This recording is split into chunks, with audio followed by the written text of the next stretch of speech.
नमस्कार, प्रभा साक्षी news network पर आप सभी का स्वागत है।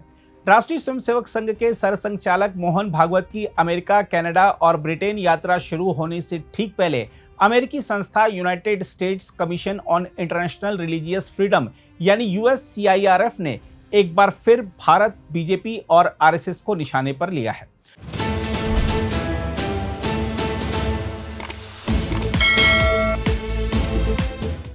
पच्चीस अगस्त से शुरू होने वाली भागवत की प्रस्तावित 3 देशों की यात्रा से पहले आयोग ने न केवल RSS नेताओं को अमेरिका में हाई लेवल मीटिंग्स और कूटनीतिक सम्मान नहीं देने की मांग की है, बल्कि धार्मिक स्वतंत्रता के कथित उल्लंघनों के लिए जिम्मेदार पाए जाने वाले RSS सदस्यों पर प्रतिबंध लगाने तक की वकालत कर दी है।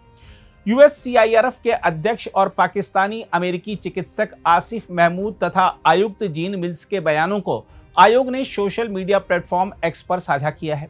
महमूद ने RSS को सत्तारूढ़ भारतीय जनता पार्टी का वैचारिक अभिभावक बताते हुए उसके संबद्ध संगठनों पर धार्मिक अल्पसंख्यकों के खिलाफ हमलों के आरोप लगाए हैं। वहीं जीन मिल्स ने कहा कि RSS नेताओं को भले ही वे भारतीय सरकार से जुड़े हों, उच्च स्तरीय मुलाकातें या कूटनीतिक शिष्टाचार नहीं दिया जाना चाहिए। इसके बजाय अमेरिका को उन लोगों पर प्रतिबंध लगाने पर ध्यान देना चाहिए जिन्हें धार्मिक स्वतंत्रता के उल्लंघन का जिम्मेदार माना जाता है। देखा जाए तो यह कोई अचानक आया बयान नहीं है। मार्च में जारी अपनी वार्षिक रिपोर्ट में भी USCIRF ने भारत को धार्मिक स्वतंत्रता के मामले में कटघरे में खड़ा करते हुए RSS और भारत की खुफिया एजेंसी रॉ तक के खिलाफ लक्षित अमेरिकी प्रतिबंधों की सिफारिश की थी। इनमें संपत्ति फ्रीज करने और अमेरिका में प्रवेश प्रतिबंध जैसे कदम शामिल करने की बात कही गई। यह आयोग बार बार भारत को कंट्री ऑफ पर्टिकुलर कंसर्न यानी CPC घोषित करने की सिफारिश करता रहा है। यह एक ऐसा वर्गीकरण है जिसमें चीन और उत्तर कोरिया जैसे देशों को भी शामिल किया जाता है। वहीं भारत ने USCIRF की इस रिपोर्ट और उसके आरोपों को सिरे से खारिज किया था। विदेश मंत्रालय ने इसे विकृत और चयनात्मक तस्वीर पेश करने वाला दस्तावेज बताया था, जो संदिग्ध स्रोतों और वैचारिक आख्यानों पर आधारित है। यह भी महत्वपूर्ण है कि USCIRF एक अमेरिकी संघीय सरकारी निकाय जरूर है, लेकिन उसकी भूमिका केवल सलाहकारी है और उसकी सिफारिशें बाध्यकारी नहीं हैं। यही कारण है कि आयोग की लगातार कठोर सिफारिशों के बावजूद अमेरिकी प्रशासन ने भारत को CPC घोषित करने या RSS अथवा रॉ पर प्रतिबंध लगाने जैसी मांगों को स्वीकार नहीं किया है। इसके विपरीत अमेरिका और भारत के बीच रणनीतिक, रक्षा, तकनीकी और भू राजनीतिक साझेदारी लगातार विस्तार पाती रही है। दूसरी ओर RSS प्रमुख मोहन भागवत की आगामी यात्रा ऐसे समय हो रही है जब राष्ट्रीय स्वयंसेवक संघ अपने शताब्दी वर्ष में प्रवेश कर चुका है। अमेरिका, कनाडा और ब्रिटेन में स्थानीय भारतीय संगठनों और प्रवासी संस्थाओं के निमंत्रण पर होने वाली इस यात्रा के दौरान भागवत भारतीय मूल के लोगों और विभिन्न सामाजिक संगठनों के प्रतिनिधियों से संवाद करेंगे। यहीं से USCIRF के ताजा हमले के राजनीतिक और वैचारिक संदर्भ पर सवाल खड़े होते हैं। आखिर जिस संगठन ने लगभग एक शताब्दी में भारत के सामाजिक जीवन में अपनी गहरी उपस्थिति बनाई, सेवा, शिक्षा, आपदा राहत सामाजिक संगठन और राष्ट्रीय चेतना के क्षेत्र में विशाल स्वयंसेवी नेटवर्क खड़ा किया, उसके प्रमुख की प्रवासी भारतीयों से मुलाकात को पहले ही संदेह और प्रतिबंध की भाषा में क्यों देखा जा रहा है? देखा जाए तो RSS को केवल राजनीतिक चश्मे से देखना ही उसकी सबसे बड़ी गलत व्याख्या है। देश भर में स्वयंसेवकों का व्यापक सामाजिक और सेवा कार्य, प्राकृतिक आपदाओं में राहत अभियान, शिक्षा और सामाजिक उत्थान से जुड़े प्रयास और राष्ट्रहित को केंद्र में रखने वाली उसकी संगठनात्मक परंपरा उसके लंबे सार्वजनिक जीवन का महत्वपूर्ण हिस्सा रही है। यही व्यापक सामाजिक आधार और प्रवासी भारतीय समाज के बीच बढ़ती स्वीकार्यता संभवतः उन समूहों को असहज करती है जो भारत की राजनीति और समाज को केवल धार्मिक उत्पीड़न की एक पूर्व निर्धारित कहानी के जरिए देखना चाहते हैं। इसके अलावा USCIRF के दस्तावेजों और बयानों पर नजर डालें तो भारत के सत्तारूढ़ राजनीतिक और वैचारिक ढांचे यानी BJP और RSS पर उसका असाधारण रूप से केंद्रित रवैया दिखाई देता है।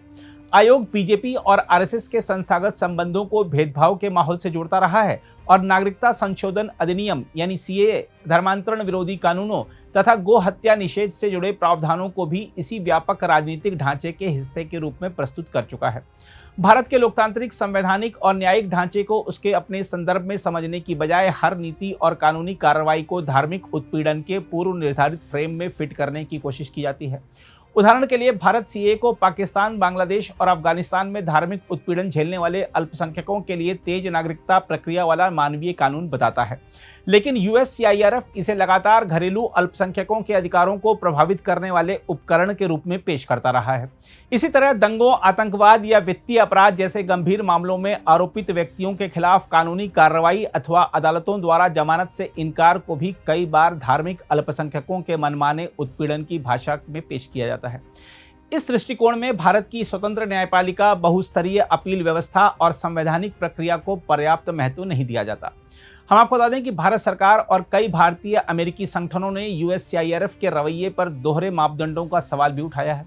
सवाल उठाया गया है कि यह आयोग भारत को धार्मिक स्वतंत्रता पर लगातार उपदेश देता है, लेकिन अमेरिका और कनाडा में हिंदू मंदिरों पर तोड़फोड़, आगजनी, भारतीय मूल के लोगों के खिलाफ घृणा अपराधों और संगठित धमकी की घटनाओं पर खामोश रहता है। यही नहीं, इस आयोग के नेतृत्व की पृष्ठभूमि को लेकर भी सवाल उठते रहे हैं। इसके अलावा यूएससीआईआरएफ की रिपोर्टिंग, स्रोत चयन और निष्कर्षों में लगातार दिखाई देने वाले पैटर्न इसकी निष्पक्षता पर गंभीर प्रश्न उठाते हैं। बहरहाल, यूएससीआईआरएफ भले ही मोहन भागवत की विदेश यात्रा से पहले प्रतिबंधों, कूटनीतिक बहिष्कार और आरएसएस के खिलाफ कार्रवाई की मांग को लेकर कितना भी शोर मचाता रहे, लेकिन जमीनी तस्वीर इससे अलग दिखाई दे रही है। अमेरिका, कनाडा और ब्रिटेन में रह रहे संघ से जुड़े स्वयंसेवक और भारतीय समुदाय के लोग अपने सरसंघ चालक के स्वागत को उत्सुक नजर आ रहे हैं और उनके मार्गदर्शक संबोधन को सुनने के लिए आतुर हैं। संघ के शताब्दी वर्ष में मोहन भागवत की यह यात्रा वैश्विक भारतीय समाज के साथ संवाद का अवसर बन रही है। ऐसे में आलोचकों और यूएससीआईआरएफ की ओर से उठाया जाने वाला विरोध का शोर प्रवासी भारतीयों और स्वयंसेवकों के उत्साह तथा व्यापक जनसंपर्क के बीच दबकर रह जाने की संभावना है। अगर आप भी लेना चाहते हैं देश दुनिया की तमाम जानकारी तो आज ही सब्सक्राइब करें हमारे चैनल को। साथ ही नीचे दिए बेल आइकन को जरूर दबाएं ताकि हर अपडेट आप तक पहुंच सके।